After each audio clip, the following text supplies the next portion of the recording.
제가 살면서 특히 이 믿는 자로서 정말 중요한 것이 바로 약속을 지키는 거라 생각이 듭니다. 저도 이제 저희 아이들을 이렇게 훈육하다 보면은 느끼는 것이, 아이들은 이 약속을 하면은 반드시 지켜줘야 됩니다. 왜냐면 애들이 기억력이 너무나 뛰어납니다. 근데 또 한 가지 특징은, 아이들은 보통 이렇게 약속을 하면은 그렇게 잘 기다리지를 못합니다.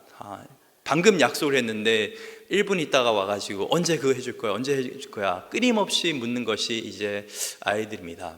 근데 그것이 어떻게 보면 우리 인간의 모습이 아닌가 생각이 듭니다.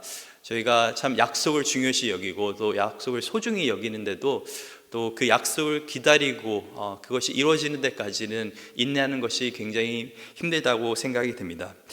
그런데 저희가 이렇게 약속을 할 때 반드시 지켜야 하는 그 이유는 바로 하나님께서는 우리에게 하신 그 모든 약속들을 지키시기 때문에 그렇습니다. 하나님은 반드시 하나님께서 하신 그 언약들, 그 약속들을 이루시는 분이신 줄 믿습니다. 그래서 오늘 본문은 어떻게 보면은 계속해서 그 약속, 그 언약에 대해서 언급을 하고 있습니다. 이제 어제 본문, 이제 히브리서 6장 전반부는 참 무서운 어떤 경고의 메시지가 담겨져 있었던 그런 본문이었습니다. 저희가 깨어있지 않으면, 정말 어린아이와 같다면은 저희가 정말 힘써서 하나님의 선한 말씀과 그렇게 살아가지 못한다면은 오히려 우리가 세상의 능력을 맛보고도 타락한 삶을 살 수 있고, 또 하나님을 욕되게 하고 십자가의 그 하나님께서 하신 그 모든 일들을 어떻게 보면은 욕되게 하는 그런 가치 없는 삶을 살 수 있다라는 것이 어제 본문의 메시지였습니다. 그래서 믿는 자로서도 깨어 있어야 된다는 것이 오늘 본문의 메시지였습니다. 어제 본문의 메시지였습니다. 그 메시지를 가지고 어떤 성경학자들은, 또 어떤 사람들은 이렇게 믿습니다. 한번 구원받는 사람들이 구원을 이룰 수 있다라고 할 정도로 어떻게 보면 굉장히 무서운 경고라고 이야기를 하는데, 근데 많은 그렇게 주장하는 사람들이 히브리서 6장의 후반부를 언급하지 않을 때가 굉장히 많이 있습니다. 무서운 경고가 분명히 히브리서 6장 전반부에 나오는데, 그 후에는 정말 놀라운 하나님의 약속 또한 오늘 본문에 등장하는 것을 볼 수가 있습니다. 오늘 본문 9절에 보니까 이렇게 기록되어 있습니다. 사랑하는 자들아, 우리가 이같이 말하나 너희에게는 이보다 더 좋은 것, 곧 구원에 속한 것이 있음을 확신하노라. 그래서 이 믿음을 떠나고 또 하나님을 욕되게 하고 또 십자가와는 상관없는 가치 없는 삶을 사는 사람들이 분명히 너희 가운데 교회 안에서도 있을 것이지만은, 사랑하는 자들아, 이 히브리서 안에서 유일하게 이 사랑하는 자들이라는 표현을 이 히브리어 기자가 사용을 합니다. 이같이 말하노니 너희에게는 이보다 더 좋은 것, 이보다 더 좋은 것이 무엇입니까? 곧 구원에 속한 것이 있음을 확신하노라. 구원 안에 이 좋은 것들이 있다는 것을 다시금 이 히브리어 기자가 이야기하고 있는 것입니다.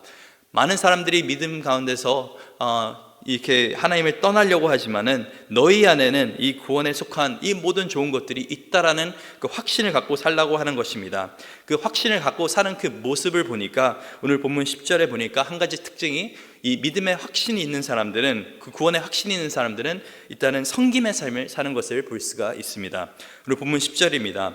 하나님은 불의하지 아니하사 너희 행위와 그의 이름을 위하여 나타낸 사랑으로 이미 성도를 섬긴 것과 이제도 섬기고 있는 것을 잊어버리지 아니하시느니라. 참 위로가 되는 말씀인 것 같습니다. 저희는 늘 무언가를 할 때, 일을 할 때 자꾸 사람에게 인정을 받기를 원하고, 사람들이 알아주기를 원하고, 어떻게든 나의 모습을 다른 사람들이 봐주기를 원하는데, 오늘 본문 10절에 보니까 사람들은 우리의 선한 일과 우리의 열심을 알아주지 못하더라도 하나님께서 그것들 다 알고 계신다고 말씀하고 있습니다. 그냥 우리의 행동뿐만 아니라 너희가 사랑 안에서 성도를 섬긴 것 이미 내가 알고 있다, 그리고 이제도 섬기고 있는 것 잊어버리지 않고 계시다라고 말하고 있습니다. 참 이 말씀을 붙잡으면은 사람이 보나 안 보나 더욱더 성실하게 부지런하게 살아야 된다는 것을 저희가 깨닫게 됩니다. 저희가 물론 사람들 앞에서도 좋은 모습을 보여주는 거 굉장히 중요합니다. 그런데 하나님께서, 거룩하신 하나님께서 항상 우리를 바라보고 계십니다. 그 하나님 앞에서 우리는 당당하게 살아가야 될 수 있는 줄 믿습니다. 그리고 이렇게 정말 사랑으로 우리가 이렇게 섬길 때는 하나님께서 그걸 알아주시고 기억하여 주시고 잊어버리지 아니하신다는 것을 반드시 기억하시길 바랍니다. 그래서 이 구원에 이보다 더 좋은 것들, 이 구원 안에 있는 좋은 것들을 누리는 사람은 섬김의 삶을 살아갑니다. 두 번째로는 풍성한 소망 안에서 끝까지 인내하면서 살아갑니다. 오늘 본문 11절에 보니까 우리가 간절히 원하는 것은 너희 각 사람이 동일한 부지런함을 나타내어 끝까지 소망의 풍성함을 이르러. 끝까지 소망, 그냥 어느 정도의 소망을 갖고 희망을 갖고 살아가는 것이 아니라 소망의 풍성함 속에서 살아간다고 성경은 기록을 하고 있습니다. 참 이게 얼마나 또 위로가 되는 말씀인지 모르겠습니다. 이 구원이라고 하는 것은 물론 지금도 하나님께서 구원을 통해서 우리 가운데 허락하신 놀라운 선물들이 있습니다. 하나님의 자녀가 되는 권세를 허락하여 주셨고, 이제는 과거에 얽매이지 않고 당당하게 거룩한 삶을 살 수 있는 능력을 허락하여 주셨고, 성령께서 우리 안에 정말 거주하시면서 하나님의 뜻에 따라 살 수 있는 은혜도 있지만은, 정말 이 놀라운 구원의 선물의 가장 하이라이트는 뭐냐면은 언젠간 예수님이 돌아오신다는 것입니다. 그 돌아오실 때 우리가 영광 가운데 거하게 될 것인데, 이 소망의 풍성함, 그냥 어느 정도 소망을 품고 사는 정도가 아니라 끝까지 소망의 풍성함을 누리면서 살 수 있다고 이 성경은 말하고 있습니다. 그리고 또한 이 구원의 이 좋은 것들을 붙잡으면서 살아가고 있는 사람들은 또 다른 특징은 뭐냐면 부지런하다라는 것입니다. 시간을 허비하지 않습니다. 오늘 본문 12절입니다. 너희가 게으르지 아니하고 믿음과 오래 참음으로 말미암아 약속들을 기업으로 받는 자들을 본받는 자가 되게 하려는 것이니라. 게으르지 아니하고 부지런하다 라는 것을 저희가 참 그냥 단순하게 그냥 열심히 시간을 스케줄을 채워서 사는 정도가 아니라, 우리가 하나님 안에서 이 구원의 놀라운 선물을 받았기 때문에 그 구원을 위해서 이제는 하나님의 사랑에 힘입었기 때문에 이제 하나님을 더욱더 사랑하고 이웃을 더욱더 사랑하고 또 열방 가운데 제자를 삼는 그 일에 우리가 믿음을 가지고 오래 참는다라는 것을 오늘 본문을 통해서 알 수가 있습니다. 그런데 이렇게 이야기하면 어떤 분들은 그러면은 우리가 너무 행위를 강조하는 것은 아닙니까? 라고 하시는 분들도 있는데, 오늘 본문 12절에 보니까 이렇게 살아가는 사람들은 약속들을 기업으로 받는 자들이라, 그 기업으로 받는 자들을 본받는 자가 되게 하려 하는 것이다 라고 성경이 기록하고 있습니다. 약속을 기업으로 받는다는 것은 그것은 행위로 뭔가를 받는다는 것이 아닙니다. 그것은 관계 속에서 받는 것입니다. 기업이라고 하는 것은, 유산이라고 하는 것은 정말 내가 부모님의 뜻에 따라서 잘 살아야 되는 것도 중요하겠지만은 기본적으로는 내가 자녀이기 때문에, 내가 이 사람과 어떤 관계가 있기 때문에 기업으로 뭔가 물려받는 것입니다.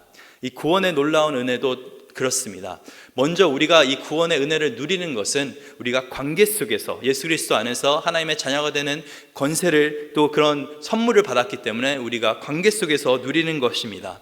그 관계 속에서 우리가 구원의 놀라운 선물을 누리고 있기 때문에 우리가 부지런하게 게으르지 않게 살아가는 것이지, 하나님의 그 인정을 받기 위해서 게으르지 않게 살아가는 것은 절대 아닙니다. 그래서 이렇게 소망의 풍성함을 가지고 또 섬기면서 또 게으르지 않고 살아갈 수 있는 것은 우리가 하나님의 그 약속, 그 기업을 받는 자들이고, 또 기업을 받은 자들의 본보기를 우리가 따를 수 있기 때문에 그렇습니다. 그래서 오늘 본문에서 말하는 것이, 이렇게 많은 성경에 있는 사람들이 우리의 본이 되어 주었는데 그 사람들의 본을 따르라고 성경은 말하고 있습니다. 우리가 성경 공부를 하면서 또 말씀을 들으면서 이렇게 교리를 깨닫게 되고, 또 성경 안에 있는 여러 가지 지식과 지혜를 깨닫게 되는 것도 참 중요하지만은, 우리가 신앙생활을 하면서 가장 성숙해지는 방법은 이미 성숙한 사람을 따라하는 것입니다. 이미 믿음 생활을 정말 열심히 하는 그 사람이 어떻게 하나님과 관계를 맺고 있고 어떻게 이웃을 섬기고 있는 그 모습을 보고 그대로 따라하는 것이, 어떻게 보면은 그 본을 따라가는 것이, 좋은 example을 따라가는 것이 우리가 성숙해질 수 있는 굉장히 중요한 어떤 방법이라 저는 믿습니다. 그래서 신학교에 있었을 때도 저는 늘 교수님들께 질문했던 것이, 어떻게 교수님은 신앙생활 하십니까? 어떻게 큐티하시고, 어떻게 기도생활 하시고, 어떻게 시간 관리를 하시고, 어떻게 목회를 하시고, 계속적으로 저는 궁금했던 그 이유가 뭐냐면은, 이 정말 믿음의 어떤 선배들, 이 사람들이 살아갔던 그 모습을 닮고 싶은 그 마음이 있기 때문에 그런데, 오늘 본문에 보니까 정말 이 하나님의 약속을 끝까지 붙잡으면서 그 기업을 받으면서 살아가는 그 여러 가지 example들, 여러 가지 예들이 성경 안에 있다라고 말하고 있는데, 그 특별한 예로 13절에 아브라함의 예를 성경이 말하고 있습니다. 13절에 하나님이 아브라함에게 약속하실 때 가리켜 맹세할 자가 자기보다 더 큰 이가 없으므로 자기를 가리켜 맹세하여. 그래서 하나님께서 아브라함을 이 창세기 12장에서 부르셨습니다. 그래서 내가 너로 큰 민족이 이루겠고 내가 너에게 약속한 그 땅을 허락하겠고 또 더 나아가서 내가 너를 축복하는데 너가 복의 근원이 될 거다. 너가 열방 가운데 너 때문에 사람들이 복 받을 것이다 라고 이렇게 놀라운 축복을 창세기 12장에서 하셨습니다. 그런데 이 아브라함이 이 약속의 그 언약의 성취를 맛보는 데까지는 굉장히 긴 시간이 걸렸습니다. 모세도 어떻게 보면 하나님의 예정하심 속에서 구원 이스라엘을 이 애굽 땅에서 이끌어낼 사람으로 이렇게 지목을 받았지만은 광야에서 40년 동안 그는 기다렸습니다. 요셉 또한 어떻게 보면 이 광야의 시기가 있었죠. 감옥에 갇혔고 정말 오랜 시간 동안 기다린 끝에서 결국에 하나님께서 그 요셉의 삶을 사용하셨고 다윗의 인생 또한 마찬가지입니다. 이 구약에 여러 가지 믿음의 선진들이 있는데 그 선진들의 삶을 바라보면은 그 하나님께서 허락하신 그 분명한 약속들이 있지만은 그 약속을 이루어지는 데까지는 그 믿음의 선한 싸움이 있었다는 것을 알 수가 있습니다. 아브라함 또한 그런데 이 믿음의 가장 테스트라고 할 수 있는 것이 아브라함을 하나님께서 어떻게 보면은 시험하셨던 그 장면이 창세기 22장에 나옵니다. 그래서 창세기 22장에 하나님께서 아브라함 내가 너에게 허락한 아들 이삭을 내게 바쳐라 라고 말씀하셨는데 아브라함은 정말 그 순간에서 히브리서 11장에 보니까 내 이 아이를 바치셔서 이 아이가 죽게 되면 하나님께서 이 아이를 살리실 수 있는 그 믿음까지도 가지고 있었던 사람이었습니다.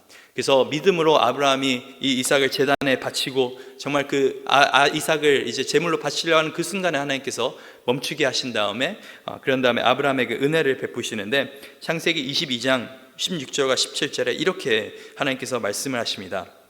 이르시되 여호와께서 이르시기를 내가 나를 가리켜 맹세하노니 내가 이같이 행하여 내 아들 내 독자도 아끼지 아니하였은즉 내가 내게 큰 복을 주고 내 씨가 크게 번성하여 하늘의 별과 같고 바닷가의 모래와 같게 하리니 내 씨가 그 대적의 성문을 차지하리라.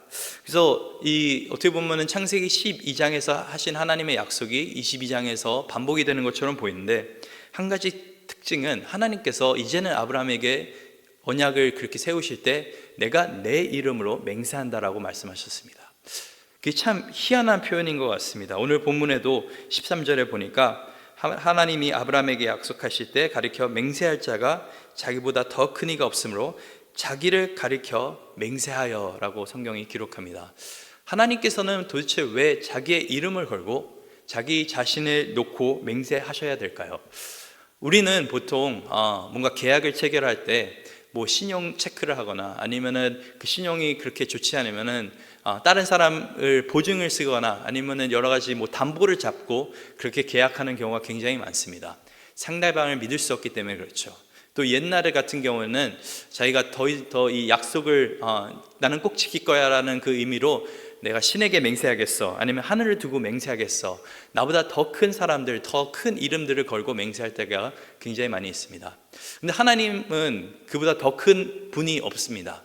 그래서 하나님께서는 사실은 늘 진실되시고 늘 참으로 진리만 말씀하시는 분이시기 때문에 사실 거짓말 하시는 분이 아니시기 때문에 자신에 대해서 맹세하실 필요가 없는데 오늘 본문에 보니까 또 창세기 22장에 보니까 굳이 자기의 이름을 걸고 맹세를 하십니다. 그렇게 맹세하시는 그 이유가 뭐냐면은 오늘 본문 16절에 보니까 사람들은 자기보다 더 큰 자를 가리켜 맹세하나니 맹세는 그들의 다투는 모든 일의 최후 확증이니라. 이 맹세를 할 때는 그것이 마지막 최후 확증 그것이 팩트가 된다는 것이죠. 어떻게 보면 계약을 체결할 때 말이 다르고 의견이 다르면은 가장 법적으로 효력이 있는 것이 계약서입니다. 그 계약서에 자기 이름을 걸고 맹세했던 것들이 법적으로 효력이 있는 것이지 내가 뭔가 텍스트를 하고 이메일을 하고 그런 것들이 여러 가지 기록들이 남겨져 있지 않으면 별로 소용이 없는 것입니다.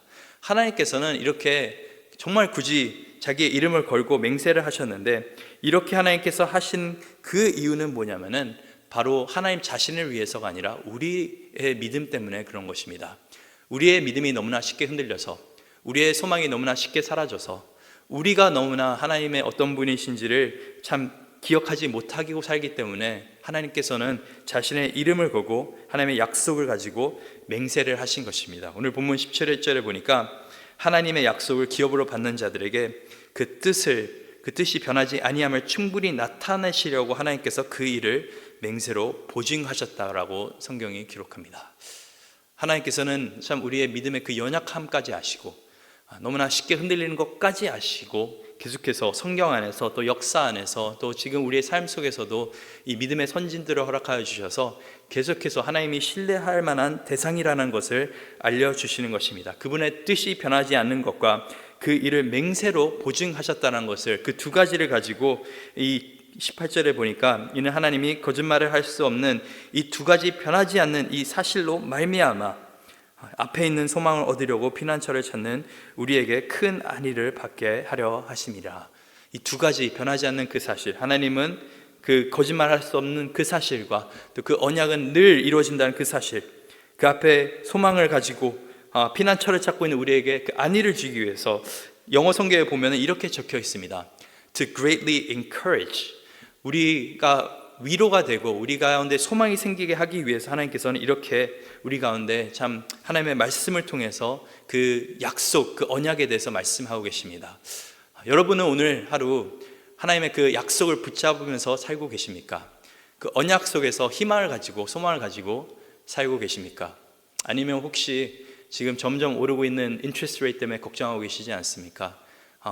곤두박질하고 있는 물가 때문에 걱정하고 계시지 않습니까? 늘 변하는 나의 상황 때문에 혹시 혼란스럽게 살고 계시진 않습니까? 갑자기 뜻하지 못한 건강의 그 어려움 때문에 혼란스럽지는 않습니까? 여러 가지 인생 가운데 우리가 생각지도 못한 파도와 풍랑이 찾아올 때가 분명히 있습니다. 근데 오늘 본문에서 말하는 것이 19절에 보니까 우리가 이 소망을 가지고 있는 것은 우리 영혼의 닭 같아서 튼튼하고 견고하여 휘장 안에 들어가니 그리로 앞서가신 예수께서 멜기세덱의 반차를 따라 영원히 대제사장이 되어 우리를 위하여 들어가셨느니라. 예수님이 우리의 영혼의 닻이 되십니다. 예수님께서 그 휘장 뒤에 있는 그 튼튼한 견고한 휘장 뒤에 있는 그 우리의 소망이 되십니다. 그래서 내일 본문부터 이 멜기세덱이 왜 이렇게 중요한 사람인지, 왜 이렇게 히브리서 기자가 자꾸 언급하는지를 내일 본문부터 이제 보게 될 것인데, 오늘 본문에서 중요한 것은 아브라함을 통해서 여러 믿음의 선지들을 통해서 하나님께서는 나는 신뢰할 만한 사람이야, 넌 나를 믿을 수가 있어라고 약속하셨지만은 우리에게 주어진 가장 큰 그 약속, 가장 확실한 맹세는 뭐냐면은 예수 그리스도라는 것입니다. 그 십자가의 그 은혜가 있기 때문에 하나님께서 아낌없이 자기의 아들까지 우리에게 허락하셨는데 그 더한 것도 주시지 않겠습니까? 로마서 8장에서 하신 하나님의 말씀이십니다. 하나님께서 우리를 위하시면은 누가 우리를 대적하리요? 그래서 우리의 영혼의 그 닻이 되신 예수님을 붙잡으면서 오늘 하루도 살 수 있기를 원합니다. 근데 살아가는 것이 단지 그냥 그래 예수님 빨리 돌아오셔, 그냥 하나님께서 나를 구원해 주실 거라 믿어, 이 정도가 아니라 우리가 정말 이 기업을 받을 사람들이라고 한다면은, 이 약속을 붙잡는 사람들이라 하면은 우리는 앞서서 말한 것처럼 우리는 늘 섬김의 삶을 살아야 되는 줄 믿습니다.